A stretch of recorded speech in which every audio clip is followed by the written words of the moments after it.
iPhone. 105.7 Light FM, Maroon 5 there. Morning, Dave here. It's 19 here before 9.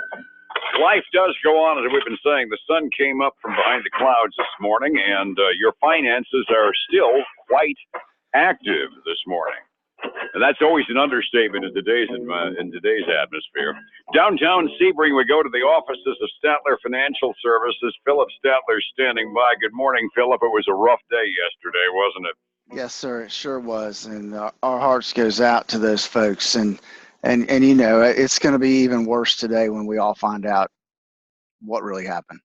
Yeah, when we actually hear the names and some of the inside baseball stuff as to what actually happened inside that SunTrust office, I pretty well guarantee folks are going to be even more upset. It was a truly rough day. Though I made a statement on the air about 5 after 6 this morning.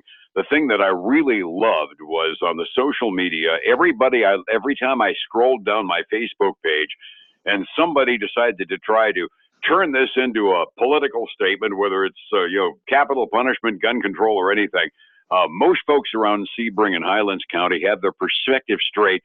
They basically slapped him down and said, "Look, cross that bridge later. We just need to mourn and reassemble right now. Get off your high horse and join us."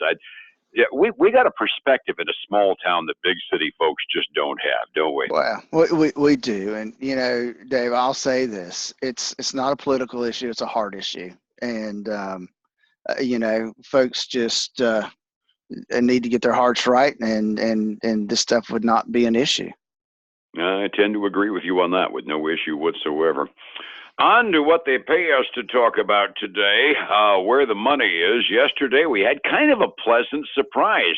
Dow was up 0.7%. NASDAQ was up by a healthy amount, and the S&P was up by almost 0.25%. I don't think you and I would have put a bet on that happening again yesterday morning.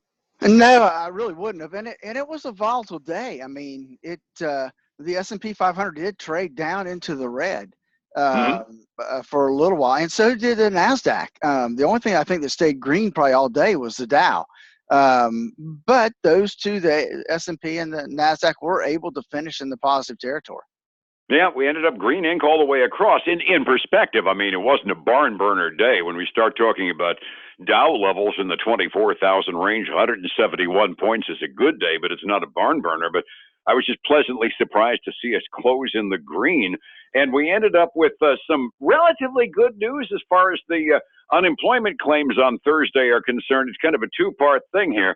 The government has decided to keep the federal employees that are filing for unemployment off the mainline system. But out in the private sector, at the very least, we hit a 50-year low as far as first-time unemployment claims, and that's amazing. Yeah, it really is. So it came in at 199 weekly jobless claims. And depending on who which analyst and which estimate you look at, it was somewhere expected to be between 217,000 and 220,000. So either case, it was really a big surprise. Absolutely. That's the lowest number we've had since 1969, and there were 100 million fewer people in this country in 1969 as well, to give perspective. Well, yeah, we keep setting all kinds of records, and so we just have to wait and see. I mean, it seems to say good news, but there's other things out there that are really giving us a test of what's really going to happen the rest of this year and next year. Absolutely. It just underscores a point that you and I have made now for a long time. You got to look at the big picture, and the big picture appears to be getting painted for us, that we've got a relatively healthy economy, decent unemployment, good macros, but we are slowing down, and that's making for an interesting earnings season, isn't it? Yeah, it really is. I got to tell you that some of the things I saw coming in today I was pretty excited looking at the airlines industry. This is kind of a sector day for the airlines, isn't it? It is. Every single, not every single airline, but 3 of the big airlines reported. We had Southwest, we had American Airlines, and we had JetBlue. All 3 of them came in ahead of estimates. They all looked good for the quarter, and they all gave pretty decent outlooks for the rest of this year. Southwest, they're trading up this morning about 5.3%. American Airlines is trading up 6%. And then you got JetBlue. Well, they're struggling a little bit. They're basically even right now. But still, that's 3 airlines, 3 pretty decent reports. One thing I did see from JetBlue is they're trying to figure out how to make themselves different again.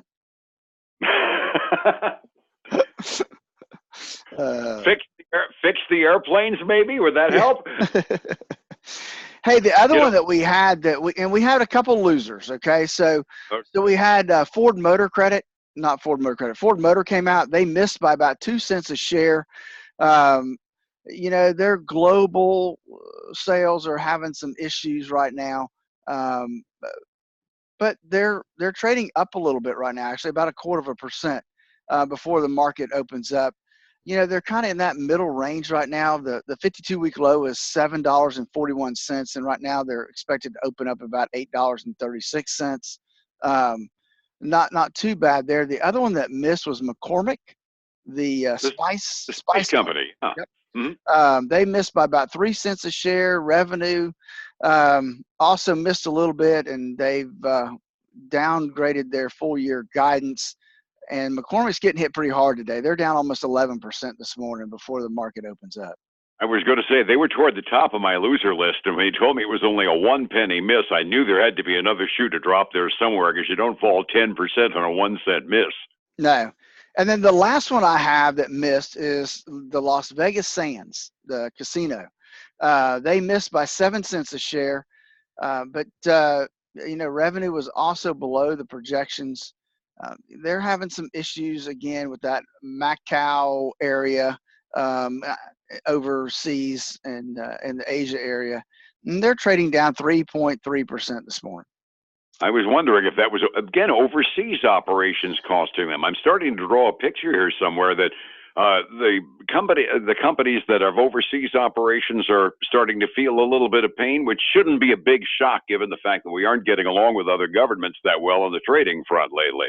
Well, yeah, I just saw a headline. Wilbur Ross came out this morning and said, hey, the China negotiations are further away than what people are expecting. Oh, yeah. China's got an incentive to negotiate. That doesn't mean they're going to give away the farm either, right? No. His quote was, we are miles and miles from a trade deal. That really isn't what we want to hear. Backing up again for yesterday was a green day, not a barn burner green day, but green day across the board. Phillip, we're 45 minutes before we opened this morning.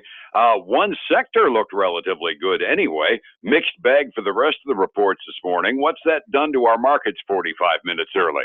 Well, we are oscillating, Dave. If that's probably the best word I can come up with right now is every time it refreshes, it goes green, and then it refreshes and goes red. So we are oscillating at a pretty even open. Right now, the Dow is down $8, just dropped to $18. The S&P 500 is up $1 right this minute, and then the Nasdaq's up 23 3/4. So gold and silver both trading down about 0.5%. And then crude oil is down a little over 0.5% at $52.28 a barrel. All righty. I can't even give you any help as far as the overseas market because it's a mixed decision there, too.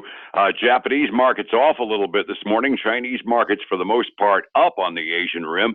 Europe is mixed this morning, trading not too far either side of the 0.9, though, for most of the markets that I look at over in Europe. Phillip, somebody want to stabilize their retirement and get that proverbial exit strategy that everybody needs. How do I find you in order to set that up? Well, Dave, and the closer folks get to retirement, the more concerned they need to be about the risk in their portfolio. So call us today and schedule your X-ray report appointment, 863-382-0037.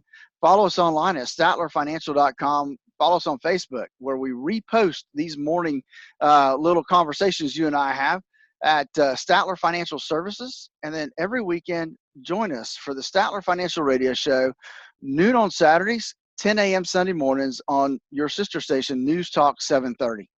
All righty. And again, back here tomorrow morning on Light FM. Phillip, thank you so much. We'll catch you tomorrow. All right? All right, sounds good. Thanks, Dave.